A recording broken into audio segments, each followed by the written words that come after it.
उत्तरी इजराइल पर हिजबुल्लाह के हमले, रॉकेट से किए गए हमले, हाइफा के रियाद को निशाना बनाया गया, किसी के हताहत होने की खबर नहीं है। तो एक तरफ आप देखें इजराइल के प्रधानमंत्री के आवास को निशाने पर लिया गया जो उनका पुश्तैनी आवास है, और दूसरी तरफ उत्तरी इजराइल में किस तरह से हाइफा, किरियात, ये वो इलाके हैं जहां की तस्वीरें देखिए सामने आ रही है। एक साथ कई रॉकेट दागे गए हिजबुल्लाह की तरफ से, अपनी ताकत दिखाने की हिजबुल्लाह कोशिश कर रहा है कि भले उसकी टॉप लीडरशिप का खात्मा कर दिया गया हो, लेकिन उसका हौसला अभी भी बना हुआ है। एक और बड़ी खबर, इजराइल की राजधानी तेल अवीव में हाई अलर्ट है। तेल अवीव जिसे आर्थिक राजधानी के तौर पर जाना जाता है इजराइल की, वहां पर इस वक्त वॉर सायरन बजते हुए सुनाई दे रहे हैं। तो तेल अवीव की बात करें तो तेल अवीव में इस वक्त जो वॉर सायरन है वो बजते हुए नजर आ रहे हैं। और मनीष इस वक्त हमारे साथ मौजूद है। मनीष, इस वक्त अब इजराइल पर कितना बड़ा खतरा है जो हिजबुल्लाह ने इस हमले के साथ ही बता दिया? बिल्कुल, देखिए जैसा कि मैंने आपको कहा कि 1 घंटे के भीतर 55 रॉकेट और मिसाइल से हमला किया गया है, लेकिन पिछले 12 घंटे में देखें तो 12 घंटे के दरमियान कई 100 रॉकेट और मिसाइल और इसके अलावा कई ड्रोन से हमला किया गया, जिसकी वजह से सेंट्रल इजराइल में तेल अवीव से लेकर हाइफा तक कई अहम ठिकाने को टारगेट करते हुए हिजबुल्लाह की तरफ से हमले किए गए। और लगातार नॉर्थ इजराइल ही नहीं बल्कि सेंट्रल इजराइल में भी लगातार एयर सायरन बज रहे हैं।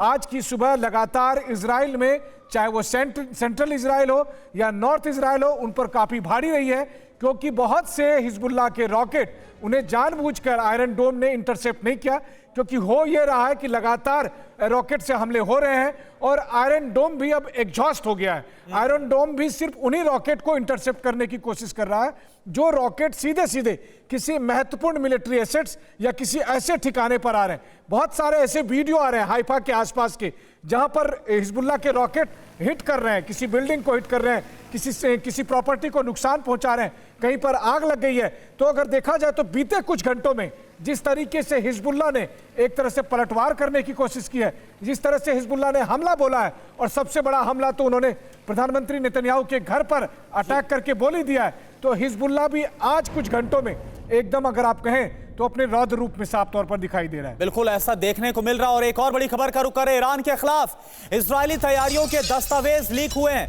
अमेरिका से खुफिया दस्तावेज लीक होने का दावा। ईरान के खिलाफ इजरायली दस्तावेज, तैयारी के दस्तावेजों में इजरायली सेना की तैयारी का जिक्र किया गया है।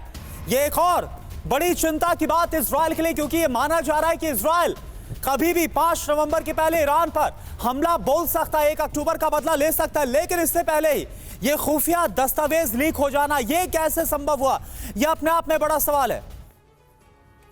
तो जो खुफिया रिपोर्ट लीक हुई है उसकी डिटेल क्या है, यह आपको बताते हैं। कुल 2 रिपोर्ट्स लीक हुई है। पहली रिपोर्ट में लिखा गया है कि इजरायली वायुसेना ईरान पर हमला करने के लिए तैयारी कर रही है और लगातार युद्धाभ्यास भी किया जा रहा है। इन युद्धाभ्यास में लंबी दूरी की हवा से लॉन्च होने वाली बैलिस्टिक मिसाइलों को भी शामिल किया गया है। रिपोर्ट में लिखा गया है कि 8 अक्टूबर को 16 गोल्डन हॉराइजन बैलिस्टिक मिसाइल और 40 ISO-2 बैलिस्टिक मिसाइल का मूवमेंट देखा गया।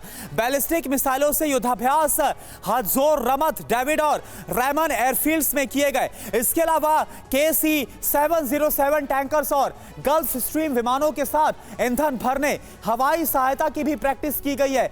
ये जानकारी सामने आ रही। यूएस राठौर सर, ये कैसे पॉसिबल हो गया, और क्या आपको वाकई में ऐसा यकीन हो रहा है कि अमेरिका से इजराइल की तैयारियों की रिपोर्ट्स का लीक हो जाना, या फिर इसके पीछे भी आपको लग रहा है कोई स्ट्रेटजी ही आपको नजर आ रही है इजराइल और अमेरिका की ईरान के खिलाफ? देखिए करुणा, ये एक बहुत प्रैक्टिस है कि आप इस तरीके की सिलेक्टिव लीक करके दुश्मन को चकमा देते हैं। ईरान को ये मैसेज दिया जा रहा है कि 5 नवंबर से पहले आप पर अटैक होगा। ईरान अपने टेंटर हुक्स पे रहेगा जी। आज तक अगर ये दस्तावेज लीक हो गए हैं तो ये मान के चलिए कि 5 नवंबर तक अटैक नहीं होगा। और अगर उस दौरान उन्हें इंटेलिजेंस खुफिया एजेंसी से पता चलता है कि ईरान सुस्त पड़ गया है, उसने अपना गार्ड डाउन कर दिया है, तो हो सकता है अटैक भी हो जाए। ये दूसरे कमांडर से एक दूसरे के माइंड को रीड करने की कोशिश कर रहे हैं। तो ये एक गेम चल रहा है, माइंड गेम चल रहा है ईरान, इजराइल और अमेरिका के बीच में। देखिए क्या होता है। ठीक है, यानी कि इसमें भी आपको लग रहा है कि कोई बहुत बड़ी स्ट्रेटजी, कोई बहुत बड़ा गेम प्लान है जो कि अमेरिका और इजराइल का हो सकता है ईरान के खिलाफ।